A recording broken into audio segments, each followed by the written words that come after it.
আমরা বেশ কিছুদিন যাবৎ একটু অভিযোগ পাচ্ছিলাম যে বেশ কিছু পেজ খুলে ফেসবুকে সেখানে স্কুল পড়ুয়া বা কলেজ পড়ুয়া মেয়েদের ছবি নিয়ে তাদের তথ্য সংগ্রহ করে অথবা তাদের আইডি থেকে ছবি নিয়ে সেগুলোকে এডিট করে একটা অশ্লীলভাবে উপস্থাপন করে তাদেরকে আবার ফোন দেওয়া হচ্ছে যে যদি এরকম এত পরিমাণ টাকা না দেওয়া হয় সেই ক্ষেত্রে আমরা এটি সোশ্যাল প্ল্যাটফর্মে অথবা তাদের গ্রুপে এটা ছেড়ে দেবে। এরকমভাবে তাদের কাছ থেকে টাকা চাওয়া হচ্ছিল এবং বেশ কিছু জায়গায় এরকম অভিযোগ আমরা পাই। কয়েকটা জায়গায় টাকা লেনদেনও হয়েছে ইতিমধ্যে, অর্থাৎ টাকা দিয়েছে বাধ্য হয়ে। তো যখন আমরা দেখলাম যে মেয়েরা যখন আসলো এবং তারা বেশ বিমর্ষ, তাদের এই ছবিগুলো যদি তাদের নিকটজন পরিচিত জন, কারোর স্বামী, কারোর বাবা এখানে যদি যায় তাহলে তারা আত্মহত্যা করবে, এরকমও অনেকে আমাদের কাছে বলেছে, যার আমাদের কোনো হাতে উপায় নেই। তো তার প্রেক্ষিতে আমরা আসলে আমাদের তখন এডিশনাল এসপি অ্যাডমিন এবং তার নেতৃত্বে যে ডিবি টিম, থানা সহ সকলে তখন এই বিষয় নিয়ে কাজ শুরু করে। সদর থানা এবং ডিবি টিম সম্মিলিতভাবে এডিশনাল এসপি অ্যাডমিনের নেতৃত্বে এই কাজ করার মাধ্যমে আমরা 4-5টি গ্রুপ পাই, ফেসবুক পেজ পাই, যারা এই কাজগুলোর সাথে মূলত সম্পৃক্ত।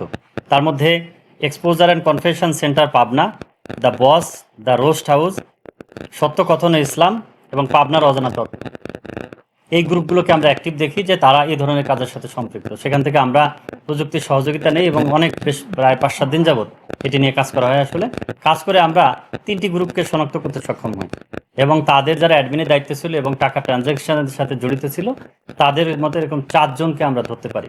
তাদেরকে গ্রেপ্তার করা গেছে। তারা হলো exposure and convention centre Pabna, এটার অ্যাডমিন ইশতিয়াক আহমেদ রঙ্গন, মোহাম্মদ ইমান আহমেদ এবং মোহাম্মদ শাহরিয়ার কবির আকাশ, এবং সত্য কথা ইসলাম এবং দ্য বস পেজের অ্যাডমিন মোহাম্মদ হাসিবুল হাসান তন্ময়। এই 4 জনকে আমরা ধরতে পারি এবং তাদের কাছে যে মোবাইল এবং তাদের যে কম্পিউটার সামগ্রী সেগুলো আমরা জব্দ করে দেখি যে তার ভেতরে এরকম অনেক ছবি এডিট করা অবস্থায় ছবিগুলো রয়েছে এবং তাদের যে কমিউনিকেশন, মেসেজ আদান প্রদান, সেগুলো দেখেও বোঝা যায় যে তারা এই ধরনের মানুষকে একটা বিপদগ্রস্ত করে তাদের কাছ থেকে টাকা নিচ্ছিল এবং আরও কিছু টাকা নেওয়ার প্রক্রিয়াধীন আছে।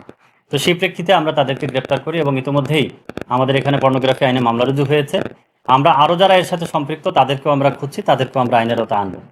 আমরা যে জিনিসটা এখানে আসলে বলতে চাচ্ছি সেটি হলো, মানুষ যখন খুন বা ডাকাতি মামলা হয় তখন কিন্তু আমরা সবাই মিলে চাঞ্চল্য তৈরি হয়, কিন্তু এই বিষয়গুলো নীরব ঘাতকের মতো।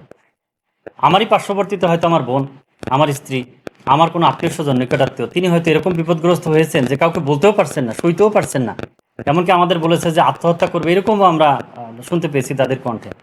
আমরা এই জিনিসটা এই কারণে আমরা আপনাদের অনুরোধ করব যে একটি ভালো করে যাতে প্রচার হয়। প্রচারের 2টা উদ্দেশ্য, একটি হলো যাতে করে অপরাধীরা বুঝে যে এই ধরনের এই কাজটি অপরাধ এবং এটি করলে এটি আইনের আওতায় আসতে হয়।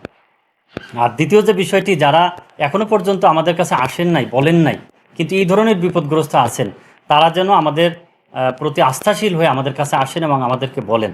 আমরা অনেক ক্ষেত্রে কিন্তু আপনারা জানেন যে তথ্যগুলো গোপন রেখে মামলা না করে অনেক সময় নিষ্পত্তি করে থাকি। আবার যেটি এক্সট্রিম পর্যায়ে যায় সেক্ষেত্রে কিন্তু আমরা আসামি গ্রেপ্তার করি এবং মামলা নিয়ে তাদেরকে আইনের হাতে সুপর্দ করি। আমরা একটি অনুরোধ করতে চাই যে এই ধরনের তথ্য যদি কারোর কাছে থাকে বা কোনো ভুক্তভোগী থাকেন যিনি লজ্জায় বলতে পারছেন না, অনুগ্রহ করে আমরা বলবো যে আপনারা আমাদের সাথে যোগাযোগ করুন। আমরা গোপনীয়তার স্বার্থে আপনার বিষয়টিকে গোপন রেখে আইনি সহযোগিতা যেভাবে দেওয়া যায় আমরা সর্বোচ্চ চেষ্টার মাধ্যমে আইনি সহযোগিতা দিব।